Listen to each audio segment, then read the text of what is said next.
In physics, there are three types of charging for electrons and neutrons. There's friction, conduction, and induction. Friction being the most memorable is when you rub two charged objects together and all the electrons and protons separate and become attracted to each other depending on like what the objects are.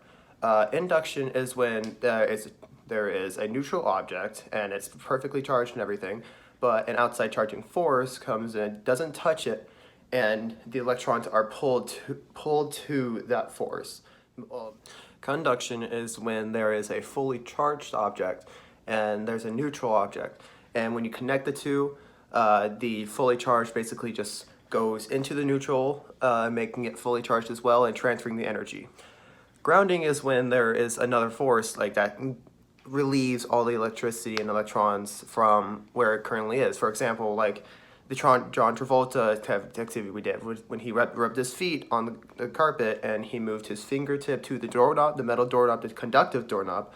All the electrons rushed out of his body because they were making an imbalance on his electrical force thing, and so they all just moved out into the doorway, creating an opening. Each of these particles actually move in different directions based on like whether electrons, protons, or neutrons.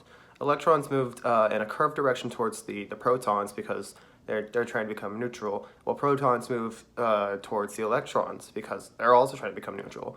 Well, neutrons, which are neutral electrons, just stay in the middle. They don't move at all because they're already neutral and already like they don't need to be attracted to anything. An example of conducting and grounding actually is when you take a plug-in like this and you plug it into an outlet because the outlet's already charged and this needs energy. So when you plug it in, energy is put through the outlet, creating energy that plugs up into my computer.